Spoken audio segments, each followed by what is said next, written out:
ବଂଶାनुଚରିତ ବର୍ଣ୍ଣନା ପ୍ରସଙ୍ଗରେ ଇକ୍ଷ୍ୱାକୁ ବିକୁକ୍ଷୀ ନିମି ଦଣ୍ଡ ପ୍ରଭୃତିଙ୍କର ଚରିତ ବର୍ଣ୍ଣନା କରିଛନ୍ତି। ପିତୃଶ୍ରାଦ୍ଧ ଉଦ୍ଦେଶ୍ୟରେ ବନପଶୁ ଆଣିବା ପାଇଁ ଇକ୍ଷ୍ୱାକୁ ବିକୁକ୍ଷୀଙ୍କୁ କହିବାରୁ ବିକୁକ୍ଷୀ ବହୁ ପଶୁ ବଧ କଲେ। କ୍ଷୁଧା ହେତୁ ତା ମଧ୍ୟରୁ ଶଶକଟିଏ ପୋଡ଼ି ଭକ୍ଷଣ କରି ଅବଶିଷ୍ଟ ପଶୁ ପିତାଙ୍କୁ ଦେଲେ। ପଶୁ ମାଂସରେ ଶ୍ରାଦ୍ଧ କର୍ମ କରିବାକୁ ଇକ୍ଷ୍ୱାକୁ ବଶିଷ୍ଠଙ୍କୁ ଅନୁରୋଧ କରନ୍ତି। ଯୋଗ ବଳରେ ଶଶକ ମାଂସ ଭକ୍ଷଣ କଥା ଜାଣିପାରି ବଶିଷ୍ଠ ସମସ୍ତ ମାଂସକୁ ଅଶୁଦ୍ଧ କହି ଫେରାଇ ଦେଲେ।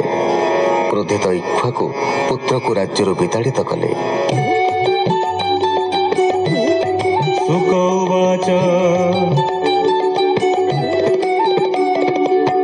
ଦେଖି ତାହାର ସତେ ନାରୀ ମୁନି ସକଳେ ଦୟା କରି ରାଜାର ପୁତ୍ର ଜନ୍ମ ଅର୍ଥେ ଯଜ୍ଞ କରାଇଲେ ସମସ୍ତେ। କଳସେ ତୀର୍ଥ ଜଳ ଭରି ଗର୍ଭର ଅର୍ଥେ ମନ୍ତ୍ରୀ ଭାରି ଯଜ୍ଞର ଶାଳେ ଘଟ ଥୋଇ ସକଳେ ନିଦ୍ରା ଗତେ ଶୋଇ ହେମନ୍ତେ ରାଜା ଯଜ୍ଞଶାଳେ ଅତି ତୃଷିତ ଅନ୍ତରାଳେ ସହି ନ ପାରି ରାତ୍ର ଅନ୍ତେ ଜଳ କଳସ ଘେନି ହସ୍ତେ।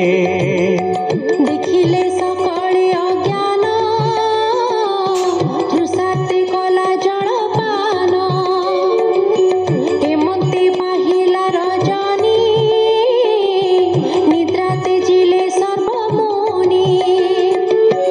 ଉଦୟ କାଳେ ମନ୍ତ୍ର ସ୍ୱରେ କୁମ୍ଭ ତୋଳିଲେ ବେନି ଘରେ ଦେଖିଲେ କୁମ୍ଭେ ଜଳ ନାହିଁ ଚକିତେ ଚଉଦିକେ ଚାହିଁ ବୋଲନ୍ତି ପାଇ ମନେ ଭ୍ରମ ଏ ପ୍ରାଣୀ କଲା ଏଡ଼େ କର୍ମ। ମନ୍ତ୍ରିତ ପୁଂସ ବନ ବାରି ଏ ପାନ କଲା ତୃଷା ଭରି।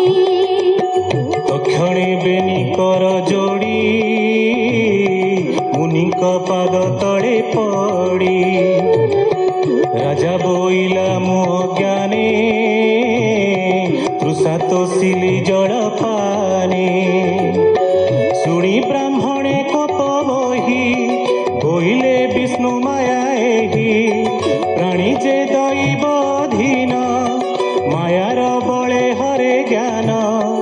ବୋଇଲେ ରାଜା ମୁଖ ଚାହିଁ ଗର୍ଭ ଧଇଲୁ ଏବେ ତୁହି ଏବେ ତ ଜୀବନ ସମ୍ଭାଳ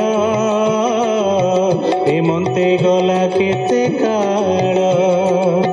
ହେମନ୍ତେ ପୁତ୍ର ଜନ୍ମ କାଳେ ରାଜା ଉଦର ବାହୁ ବଳେ ଦକ୍ଷିଣ କୁକ୍ଷୀ ବିଦାରିଲା ତକ୍ଷଣେ ଭୂମିରେ ପଡ଼ିଲା।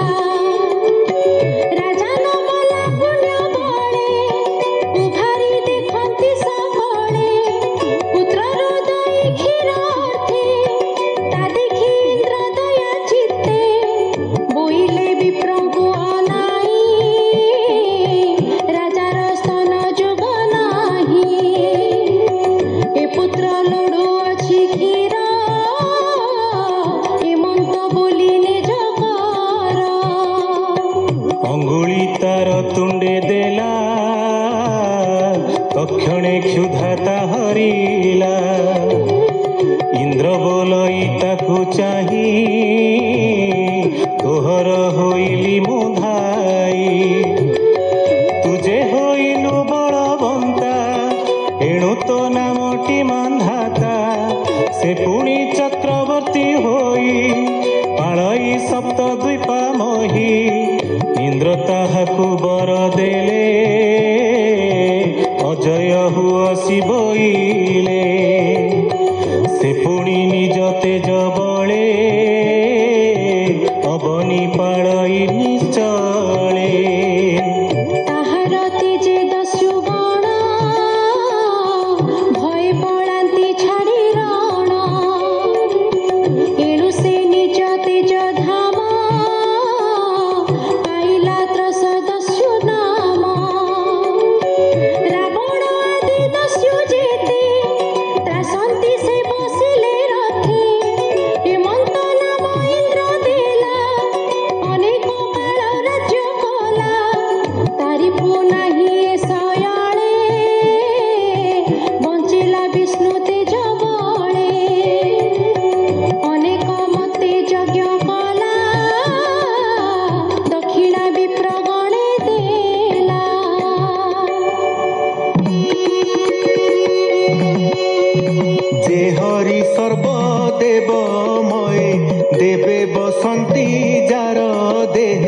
से हरि जगे तोष करी सुखे पाଳିला बसुंधरी ସୂର୍ଯ୍ୟର ତେଜ ଯେତେ ଦୂର ଜହିବା ଚନ୍ଦ୍ରମା ସମୀର ମନ୍ଧାତା ତେତେ ଦୂର ରାଜା ସର୍ବେ କରନ୍ତି ପାଦ ପୂଜା से पुणी शश बिंदु पुरे कन्या लभिला स्वयंवरे से कन्या इंदुमती नाम रूपरे अटे अनुपम ତାହାର ଗର୍ଭେ ପୁତ୍ର ତିନି ଜନ୍ମିଲେ ବିଷ୍ଣୁ ତେଜ ଘେନି ପୁରୁକୁତ୍ସ ଯେ ଅମ୍ବରୀଶ ଏ ଆଦି ମୁଚୁକୁନ୍ଦ ଶେଷ ए अन्ते पंचाशदुहिता उत्पत्ति कले मान धाता से कन्या गण विभा काले सौभरी मुनि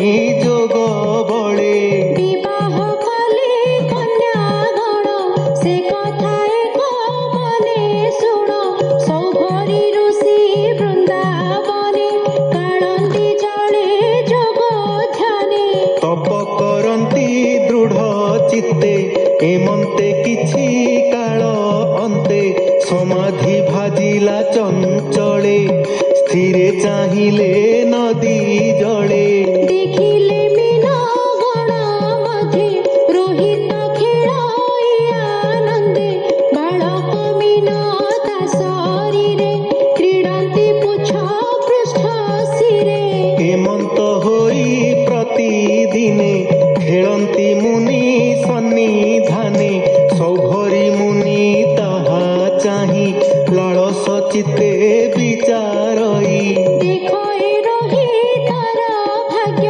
କୁଟୁମ୍ବ ମଧ୍ୟେ ସୁଖ ଭୋଗ ମୁଁ ଏବେ କରି ଗୃହାଶ୍ରମ ସାଧିବି ଯଥା କୁଳ ଧର୍ମ मार्गे चलन्ति से विचारी विवाह अर्थे ब्रह्मचारी गृहस्थ नोहे से भले